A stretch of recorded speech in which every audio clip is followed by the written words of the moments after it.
Hi everyone, welcome to Dancing Through Love and Life.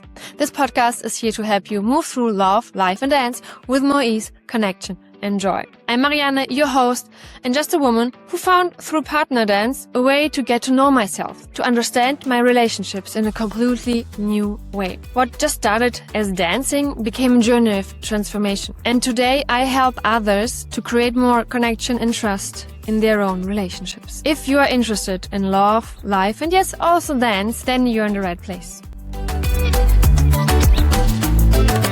Hi to all of you and welcome to the podcast, Dancing Through Love and Life. Today is a very special episode because I have invited Anna as a guest speaker.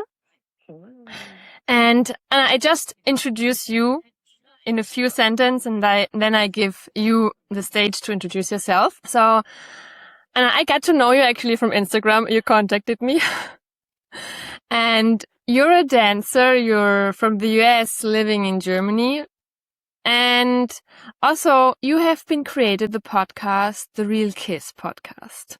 That's the first time you contacted me because you wanted to interview me. And then I got to know you and your podcast and all the episodes and what you're speaking. And I really admire you as a person and what you bring to this world and to the dance community. Because you have the courage to speak about topics no one else does. You have the courage to speak for others who cannot speak for any reason. And this is something so inspiring in my point of view. And that's why I wanted to interview you, because I really think this is such an important skill. What you bring to this dance world, and also what you're driving for a change. And this is what I love. Thank you, Marianne, so much for that really sweet and kind introduction. I really appreciate you inviting me. And yes, I discovered your Instagram page and I stalked it, and then I invited you to be on my podcast. And ever since then, I really love the friendship and the collaboration that we've developed.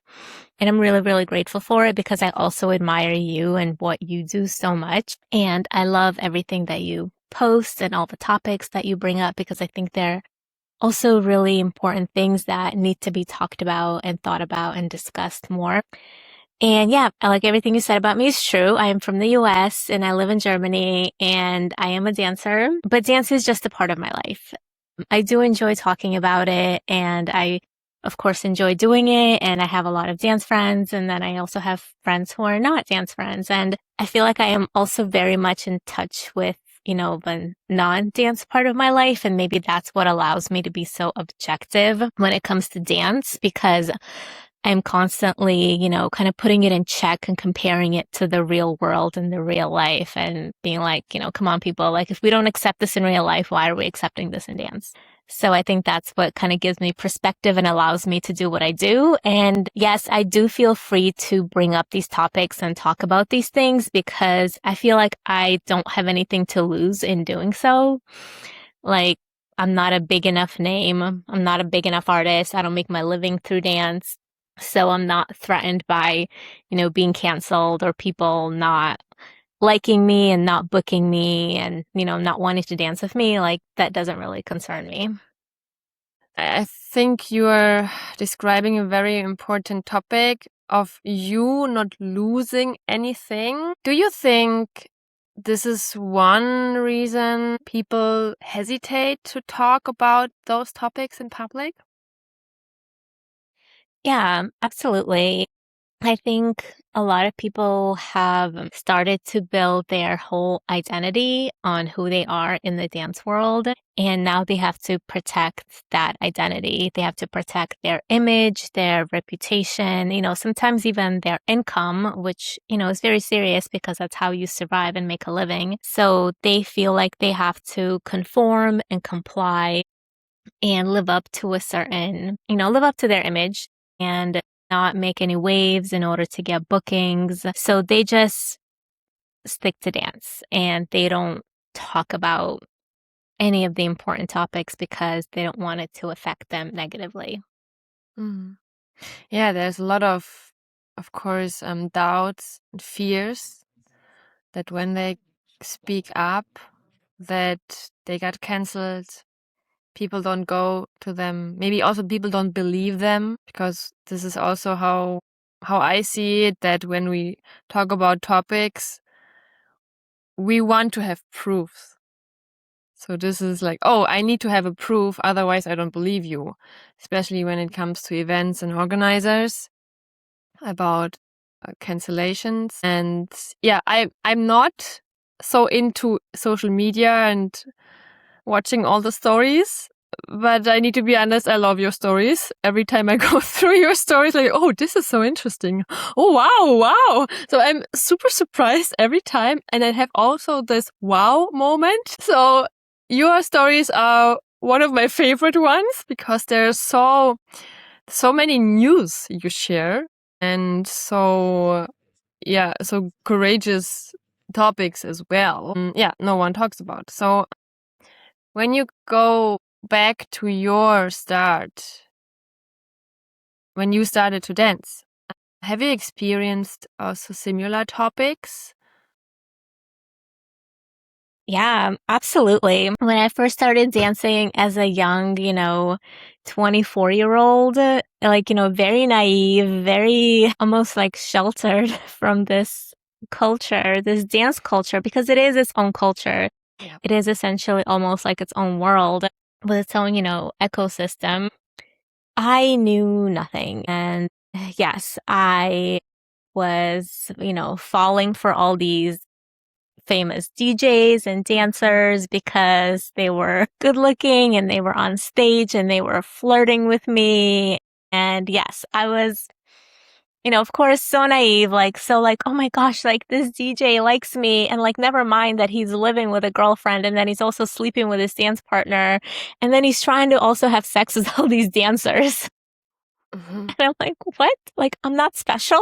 Like, no, honey, you are not special. It took a while to like realize these things and process these things. When you go to a dance festival and all these artists are trying to talk to you and hook up with you, and you're like, oh, wait, they do this at every single festival with everyone. And yet, like, we worship these people, and these people literally have no moral character. And then we end up saying, yes, but they can dance. Like, their dance ability is the most important thing. And is it? Like, are these really the people that we need to be putting on pedestals and flyers and, worshiping, if they act in such a, not upstanding way? Mm-hmm. Yeah, there are so many topics you just described, especially like we are putting those people on the pedestal. And I think you can transfer this into any world or into any other dynamic. Sometimes we do this also in relationships. So we are so obsessed. So I see here obsession as well. And we are craving kind of their, I don't know, maybe attention, validation. So also we want to belong to that group. I made a post also about like belonging to that community, like the cool group in school. And as I remember, I was never a person who belonged to the cool group. Never. And I think I also was too introverted. So I'm a very introvert person. And I was also very shy and insecure in the beginning. But I also had always this strong sensitivity and like inner voice who kind of protected me, I guess, from those people. Because I also had sometimes this craving to belong to people, not to feel alone. But every time when I joined them, I felt not good. I felt like, okay, I feel here as an outsider as well.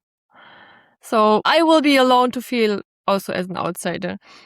So there are people who want to belong to them, who wants to be with them, who wants to dance with them. And probably they then stop, or then they start accepting those behaviors, because it takes also courage to say no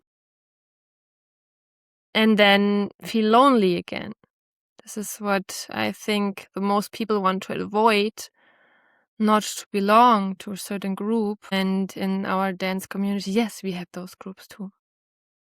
Yes, absolutely.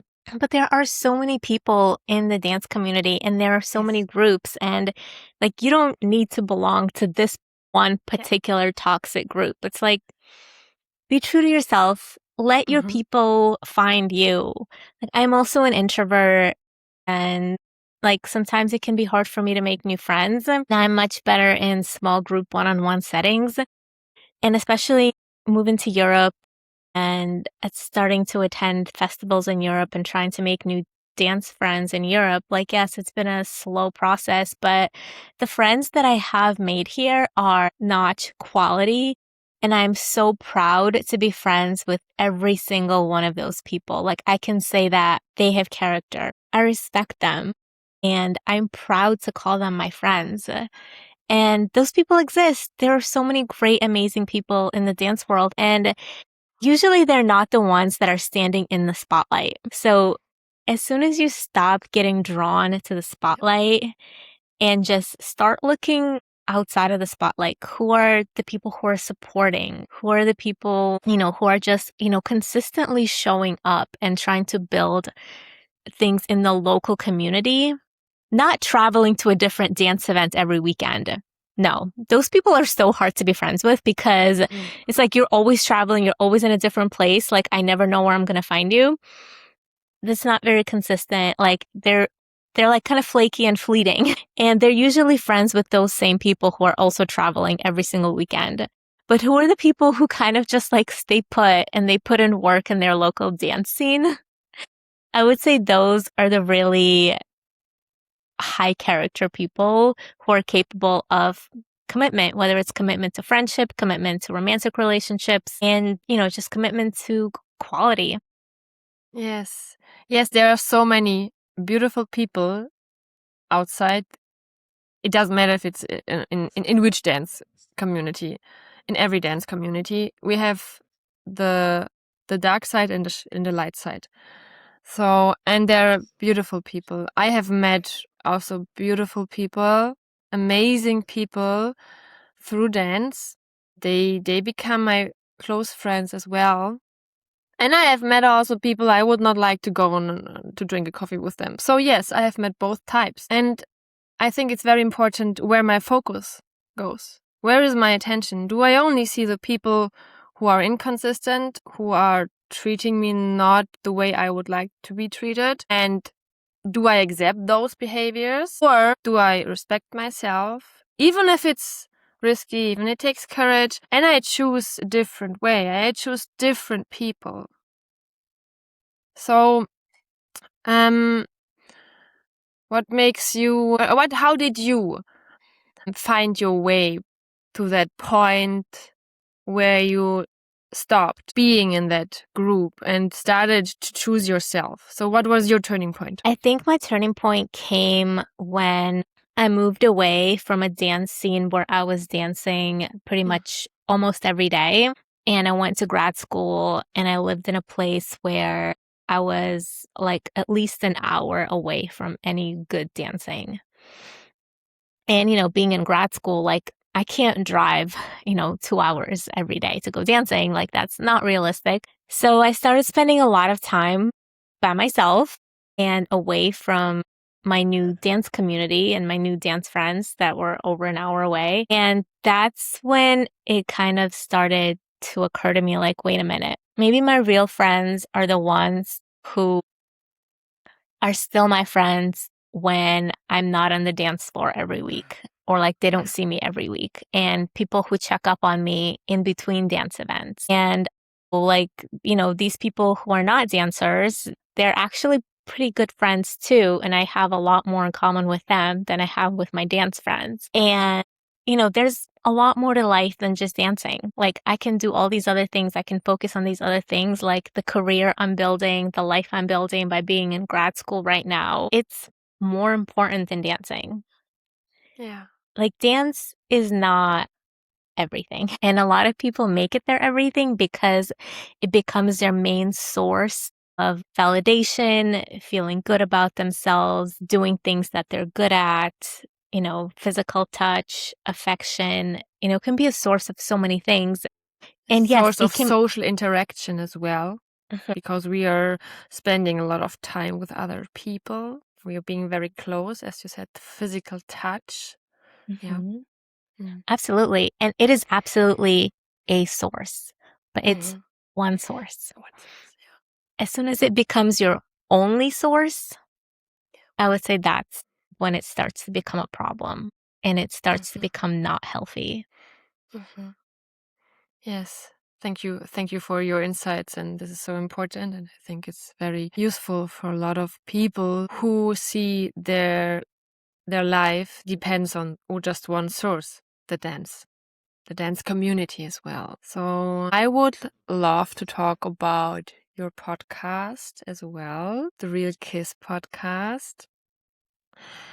And you also talk about those topics in your podcast. You invite a lot of different guests there, but also not the guests on the pedestal who probably people think, oh, they should be interviewed because they are the ones who are in the light. But no, you are looking for different people who really bring something different to the community and bring a change as well. What was your motivation to create that podcast and also to bring a change? I've always liked to talk about dance topics with my friends, especially, like during a festival, after a festival, we would always debrief and talk about our experiences. And a lot of times I thought like, oh man, like I wish, more people could hear our thoughts. And then I would also post stories, on my personal account when I was at a festival. I would always do like a running commentary of my thoughts during a festival or like during dance events. So it was something that I've always done on like a much smaller scale. And the idea for podcast came, actually, I wanted someone else to do the podcast. Or maybe secretly I wanted to do it, but I wasn't sure of my own ability to do it. So I pitched the idea to someone else. I'm like, hey, you should do a dance podcast. And they were like, oh, I'm not really interested in doing that, but maybe we can do it together. And I'm like, okay, yeah, let's do it together. So I started doing it with this one person and we actually recorded 5 episodes. And I'm like, okay, I actually really like doing this. And it's not as difficult and scary and hard as I thought it was going to be. So when that person said that they no longer wanted to do the podcast, I was like, okay, I can do this myself. And that's when I launched the Real Kiss podcast. Yes, stepping into your own power, stepping into your own light. Yes. I can totally understand that. Again, it takes courage. It takes courage also to put yourself on a pedestal, but on a healthy pedestal. Let's say it like this. And so what motivates you to speak about those topics? Because again, it takes courage to stand up for others who cannot speak for themselves. So you take that responsibility. You decided, okay, if the other person cannot for any reason, I will do it. So what motivates you to do it? What is your inner drive? I think ever since I was a child, I've always had this really strong sense of right and wrong. And maybe it's because, I have ADHD or I may be somewhere on the neurodivergent spectrum, and it could be one of the traits. But yeah, I've always had like this fire inside of me ever since I was young that like, this is not fair or like, that wasn't right. And, standing up to people. I remember this instance in Russia when I was, I think, in 5th grade, and this boy like did something to my friend and I just went up to him and like, I slapped him. And I'm not promoting physical violence. Physical violence is wrong. It is not the way to solve things. But I was so passionate about, defending my friend, that was my immediate reaction to that. So justice, protection, defending justice. Yes. Sounds like that little girl had this. No, that's wrong. I need to protect my friend. Yeah. Yeah, absolutely. Absolutely. Great. I think it's really important that someone does this. And I also truly believe it's your job to do this. Maybe it's also your mission and vision to do this, to create those podcasts. And maybe it was also kind of universe trust in you. No, it's you. Actually, you need to do this alone because it's your mission. Yeah. And then the topics that I addressed on my podcast, they're all topics that I'm personally interested in and I think that are important. And therefore, I think that everyone should know about them and everyone should be aware of them. So it's kind of like me forcing everyone to learn about the topics that I want to talk about and discover. And, what I think is beneficial for myself, I'm like, well, I can't be the only one. This has to benefit other people as well. Yeah. Yeah. I also think that we don't talk about topics too much. When I started to talk about topics, wow, it was like 1.5 years, 2 years ago. In public, I did this also in my dance classes, but it was more private. In public, I started not that long ago. And I always had this thought, I cannot be the only one who experienced this. I cannot. And I think we have this thoughts in our heads. Am I really the only one? And because we don't hear other people talking about, and then we question ourselves, like, yeah, do I experience? Am I too sensitive? Am I too much or something like this? And then we are thinking, no, I think we are not the only one, and just someone needs to start to talk about it. Yeah, we are absolutely not the only one. Like, we're all humans. We're all going through this human experience, especially as women or female identifying humans.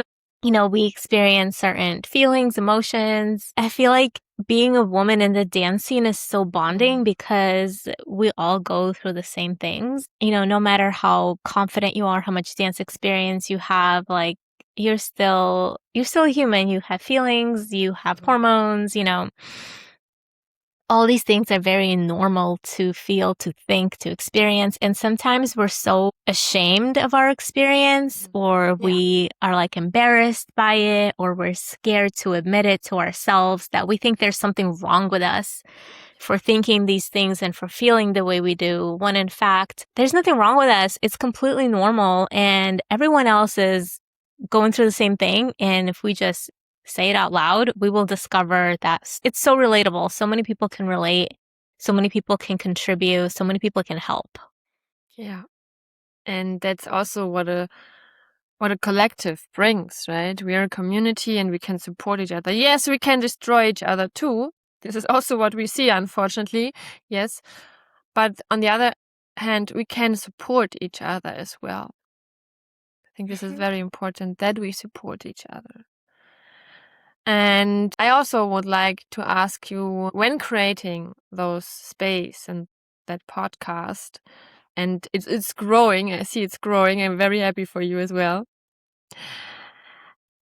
I'm quite sure you also experienced some personal challenges. Do you want to talk about this? Which challenges did you experience when you started? But also, I think also when it's growing and more people are aware that you talk about others as well, about topics. Also, you name people, you share others' text messages. They write to you because they trust you to speak up for them. So yeah, I'm very curious because I think this is also a topic that we don't see in public, but I know they exist, those challenges. Yeah, absolutely. I think the greatest challenge was, like I said before, I was kind of like a nobody in the dance scene. Mm-hmm. I wasn't a well-known dancer. I wasn't an artist. I don't post videos of myself dancing or solo dancing.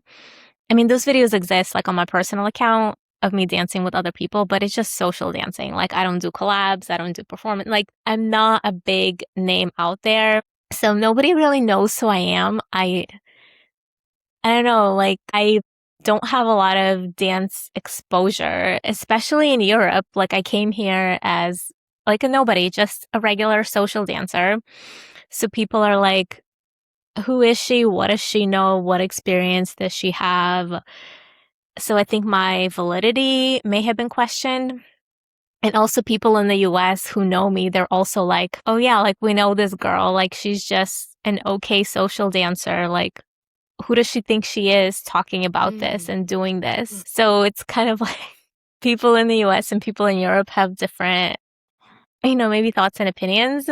But I don't think it matters. Like, I don't think my dance skill and my dance experience and my dance exposure has any relevance to what I do. Like, I don't have to be a famous dancer to talk about these things.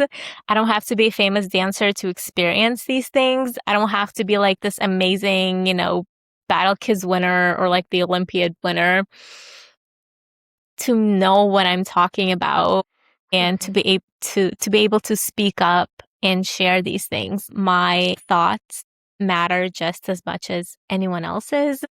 And I think, again, dance skill is completely irrelevant here. Mm-hmm. Beautiful. So yeah, it sounds like they really question you as a person to speak about those topics because of your experience in dance. And your Yeah, my skills in skill, dance. Your experience. skill. Yeah. Yeah. Yeah. So just not being you an artist, an organizer, just a normal person who loves dancing. Exactly. A normal Yeah. person Yeah. who enjoys dancing. And I mean, I think I'm a pretty good dancer. Of course, there's always room for improvement. I'm also still trying to improve, but I'm not obsessed with it. It's not my life. Yeah. It sounds like they expected a title. Like you need a title to talk about those topics. You need a title to create a podcast. You need a title to talk about your experiences with others, what's going on. And yeah, you proved it. No, I don't need. I can talk. And that is, in my point of view, this is really strength from the inside. So thank you for being so strong and defending also yourself, not also only others, but also yourself. So this, yeah, it takes a lot of self-worth to still go for it, to still do it, even though you're getting those walls sometimes in those challenges. What do you think?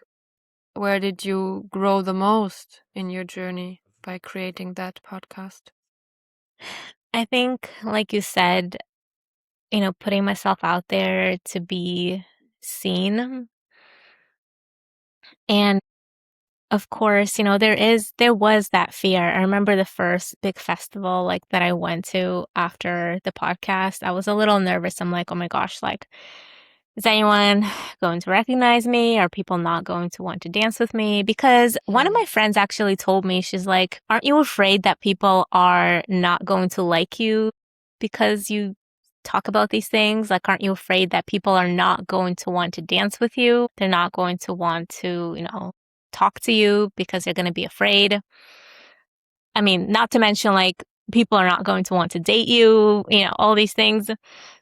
I'm like, sure, that may be true. But then again, people who feel that way about me because of my podcast and because of what I do and talk about, they're obviously not my people. They're not the people I want to be friends with. They're not people I want to talk to. They're not people I want to dance with myself. And they're obviously not the people I want to date.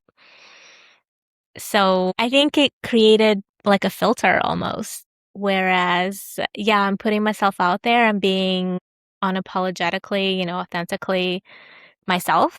And it's either you love me or you hate me, or I guess you can also be neutral towards me, but at least you know who I am and what I'm about. And people who appreciate that and people who see that and people who, love me for it, like those are the people I want to be friends with. And it is like this great filter that is separating what's not for me to, from what is for me. Yeah. People who are supporting you as well, right? Yeah. Yeah. Who gives you support, who appreciate you, as you said. Yeah, those are your people, yes. It's beautiful that you shared this with us. And I directly had this voice in my head of one of my coaches. She also said recently to me, yeah, we always say when we are in a bad situation and then our friends support us, that are our people. And then she said, what about when we are doing something that we love? What about when we are really like successful and other people not? Then what are your friends then doing? What are the people around you then doing? Are they celebrating you? Are they supporting you? Are they really loving you as well for that success and growth and journey? And because that are then also your people, not only the people who are there for you when you are in a bad mood or when you are experiencing something bad and you need someone to cry. And this was very insightful for me to just see different perspective, because normally, yes, when we are successful, when we are celebrating and when we achieve something, some people, because of any reason, they have also their topics, I'm quite sure, they are hesitating to support you. They're not wishing you all the best. When you are now going for something else and you feel good and you really love it, then your friends should support you. Your friends, like, okay, maybe it's new, I would not do it, but I see how much she loves it, how much she is growing, how much she is glowing as well, because you're standing up for yourself and others. So yeah, I will support you because you are my friend. Yeah, absolutely. What do you think? It's the responsibility nowadays for everyone who is part of any dance community. We know each other from Kizomba and the Kiss community, yes. But I know as well, I'm also part of other dance communities. They have their topics as well. So every dance community has its own culture. And when I reduced Kizomba for personal reasons, and also I wanted to try something else, and entered different dance communities, I thought, oh, this is better. But then a few weeks later, I was like, okay, no, I was too naive. Yeah. So every culture, every world has its dark and light side. It is and it is like life in general. So but what do you think is the responsibility nowadays, and how does it change? Because the world changes, topics changes, people are changing. So what is more important nowadays than maybe 10 years ago?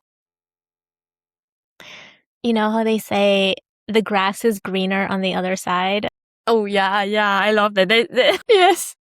Yes, that's what came to my mind. It's like in the US, they would say, the dance scene in Europe, it's so good. Like, it's so much greener. So then I'm like, okay, I come to Europe. Is it greener? I don't know. Yes. Now I'm like, oh, I miss the US festivals. I miss my US dance events. Yeah, there's another quote or on top on it, the grass is greener where you water it. Exactly, yes. So the grass is not greener on the other side. It's green where you water it. And I think everyone's personal responsibility should be their grass. So you need to decide what your grass is. So is your grass your own community, or is your grass just your own personal choices of who you support and what events you go to and what teachers you learn from? Because we all have like our own section of grass. We all have our own, dance experience. That can be our grass. If you focus on your own dance community and making sure that your local community is welcoming to new people. If your community is known for, we dance with everyone. We travel to events together, occasionally. We support each other. We support other people. We invite teachers who have great character. We host events where we vet every single artist, where we have a care team, where we take care of our artists, our attendees, and where we take pride in everything that we do, and we do it with quality. We do it with character. We care about more than just, bringing in money, becoming popular. We care about who is in the community. I think that if everyone did that, then I think that would be so important. Like if every organizer said, okay, this event is my piece of grass. How do I make it better? How do I make it more high quality? Maybe I'm not going to invite this person who was accused of sexual assault. Maybe I'm going to invite more, female DJs. Maybe I'm only going to book, dance couples who teach together. How can I make my piece of grass greener? Yeah, that's a beautiful advice. I love the metaphor of the piece of grass. Let's stick to that piece of grass. So if someone has no piece of grass, so someone didn't found it yet, what's your advice? How can you find your piece of grass when you are totally lost? You can grow your own grass. Okay, yeah, but how can you find it? So what would you say? How did you find your piece of grass? That's a good question, because like where I live right now, there's not really a dance scene. So I choose where I want to travel and what events I want to participate in. And that also means, wherever I go, there are certain people who go there, and those are the people I meet and interact with. So I think about, okay, well, what kind of people are going to be at this event? And not just my friends, but like in general, like what kind of people will this event attract? So if I'm going to like a boot camp versus a huge festival of like, 3,000 attendees, like where am I going to have a better time? So being very intentional with where you choose to spend your time and where you choose to go and where you choose to dance and what events you choose to attend. And then when you're at those events, look around and, like I said, find those people who are not necessarily in the spotlight, but, people who are smiling and happy to be there, people who you notice ask other people to dance. People who you notice that are kind of talking with everyone, who are socializing with everyone, people who are, trying to help and doing things like, passing out waters or whatever. And, like, okay, those are the people that I want to talk to. Those are the people that I may want to get to know and be friends with. Yeah, beautiful. You said being very intentional about your actions. So what are you doing there? What can you bring? What gives you also joy? What do you enjoy? With whom do you enjoy? So what gives you energy? So all those things, right? And it needs, in my point of view, it needs honesty for this. To really be honest with yourself. To be intentional. So questioning yourself and all your actions as well. Did I go there because everyone goes there? And I just follow the crowd? Yeah. But actually I don't like it. So well, then I would question if you're really being intentional and if you align with your integrity. Yes, absolutely. I love how you said if you're just following a crowd, it's like, well, everyone is going to this event. Like everyone is going to be there. But then think about like the other logistics of it. It's like I remember this one festival that recently happened. Oh my gosh, everyone was going there. And I went last year and I'm like, yeah, there were certain things that were good about it, but there are certain things I'm not a fan. And I'm just like, I don't care if everyone's going there. I know that I'm not going to have a good time there because the more people go, that means the more crowded it will be, the less dance space there will be, like the more socially stimulating it will be for me. So like, I'm happy that I didn't go. And then some people I know who went, some of them had a good time, some of them didn't. And it's like, you don't know unless you experience it. But once you experience it and like once you really think about it, it's like really think about what is best for you. Yes. So we are all different. We are all individuals. And I cannot tell people what they should do. You cannot tell people what they should do. But we can just encourage people to choose what works for them and to choose what feels right for them. And to just empower them to be yourself. And then also to be curious. My point of view, I think it's very important in the beginning to be curious. Because if you haven't found your grass, or you don't, or it doesn't matter if you build your own grass or if you pour another grass, you can also pour another grass, but be curious and just experience a lot of things. If you're willing to find your grass, bring a lot of things, give a lot of things, and then just see how you feel afterwards. So I had also one coaching client, and we were talking about very similar topic because his intention was actually he wanted to stop dancing, and then we figured out what was really behind those intention. And it actually he didn't want to stop dancing. He just wanted to have closer connections with the dance friends, not only on the dance floor. Because he was missing the social interactions beyond dancing. He wanted to create connections after the dance, on the weekend when they're not dancing. And in my point of view, this is beautiful intention. And so we figured this out. And then I encouraged him to be open to just see people who also would like to have the same. Because I'm sure there are people. So this is like finding your grass and also finding the people who have the same intentions. Yes. And then you can also build something together.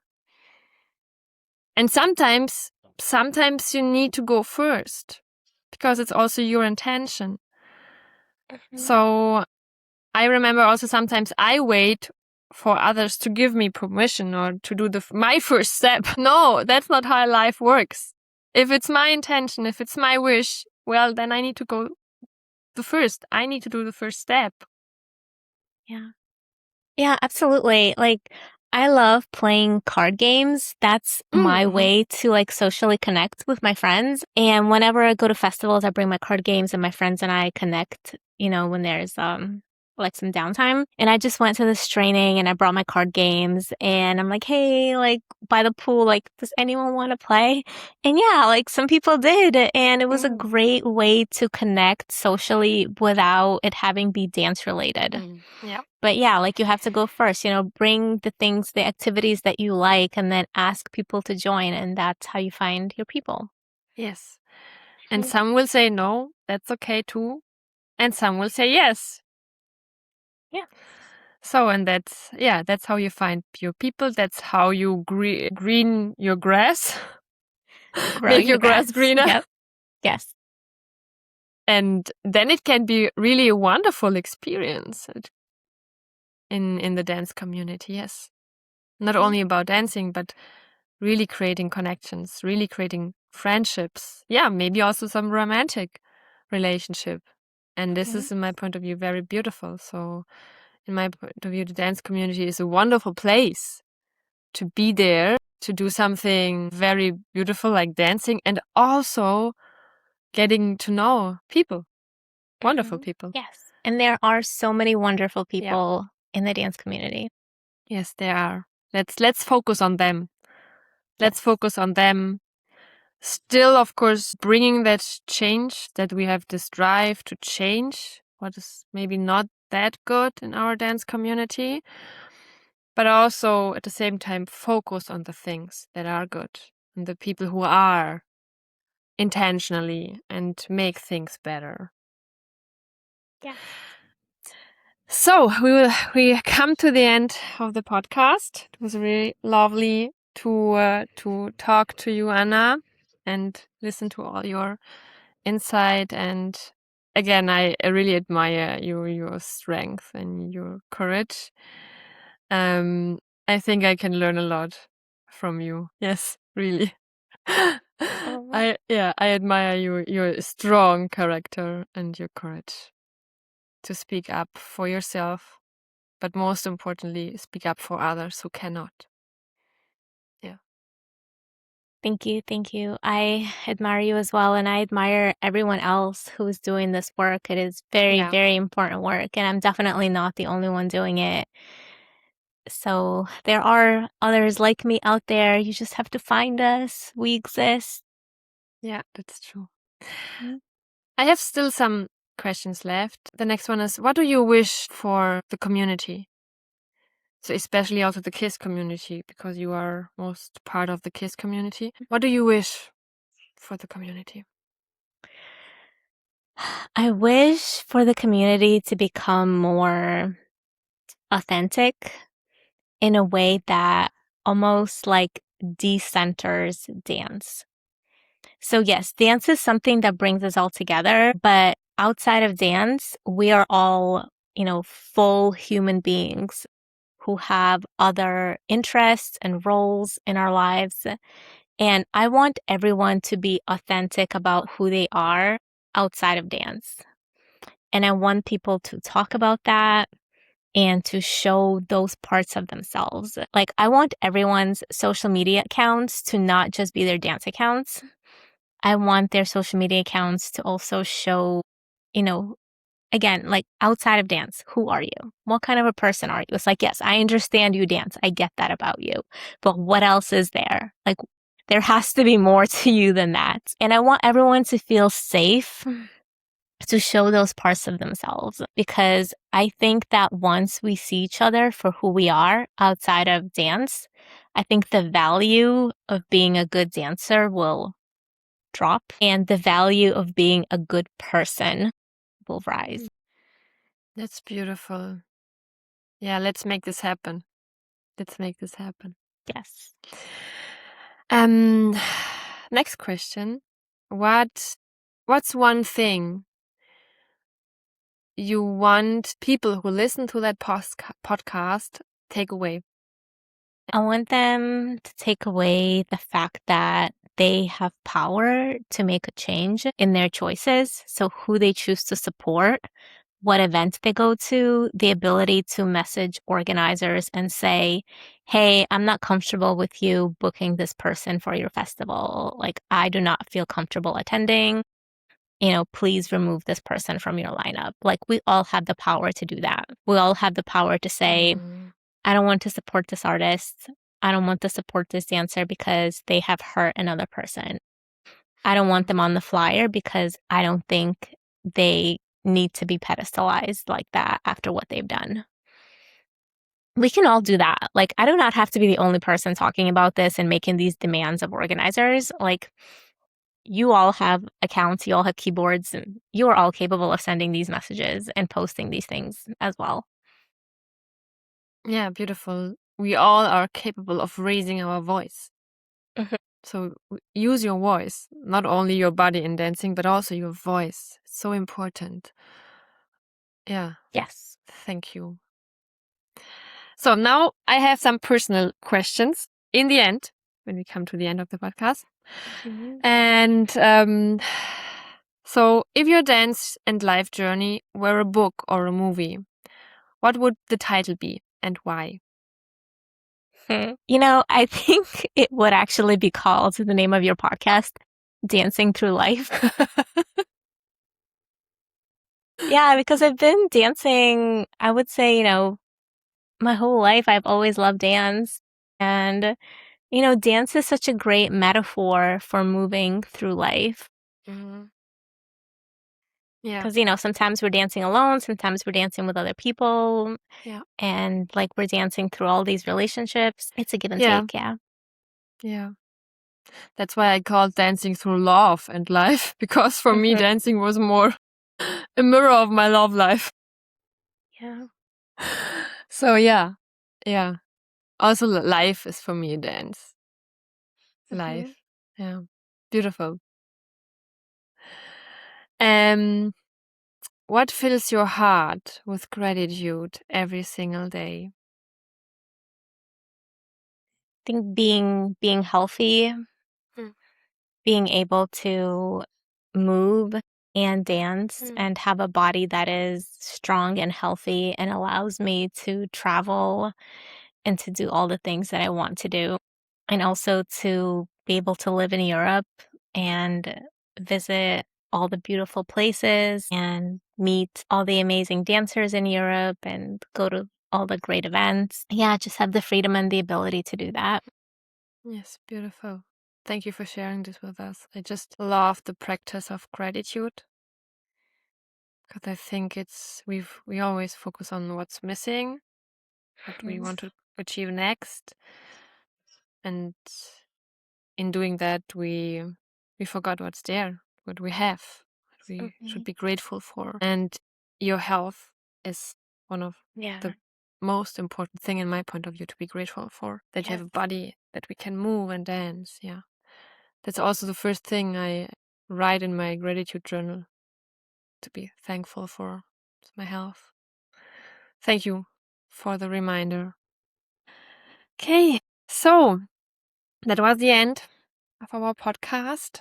Anna, how can people find you? How can they find your podcast if they want to listen to your episodes, which I can really recommend? So it's the _real_kids_podcast, the Real Kids podcast. Yeah. I will add everything in the show notes, no worries. Okay. And it is on all the listening platforms, so you can find it on Spotify, Apple Podcasts, really all the listening podcasts. It's there.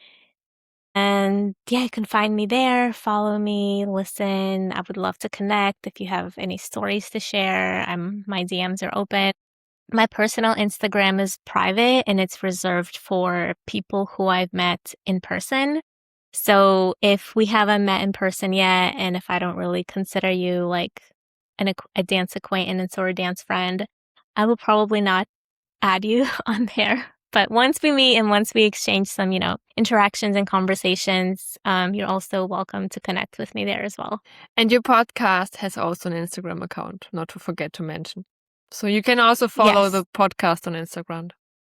Yes, absolutely. You are totally welcome to all connect with me through the podcast Instagram page. Yeah. And if you have a message for Anna, or you want to speak about a topic and she should like to represent you, you can send her a message. Yes. Great. Anna, thank you so much for your time, for your energy, for being you. Thank you so much what you bring to this world. And really admire you. Thank you for being here. Thank you. It is very, very mutual. It has been an absolute pleasure. I love talking with you about all these things. So thank you so much for having me and for interviewing me. You're welcome. It's a pleasure. Then I need to say goodbye. And yeah, see you soon. I hope in person. Yes, I hope so too. All right. Thanks, everyone. Thanks for listening. Thank you. Yes, thanks, everyone. Thank you for listening. Thank you for joining us. And if you have any questions, feel free to contact us. Bye. Bye-bye. Thank you so much for listening to this episode. I would love to hear your takeaway, so feel free to comment or reach out on Instagram. And if this episode spoke to you, please leave a review for others and share it with someone who might need to hear this. Thank you for being here. Thank you for being you. Keep dancing. Keep loving.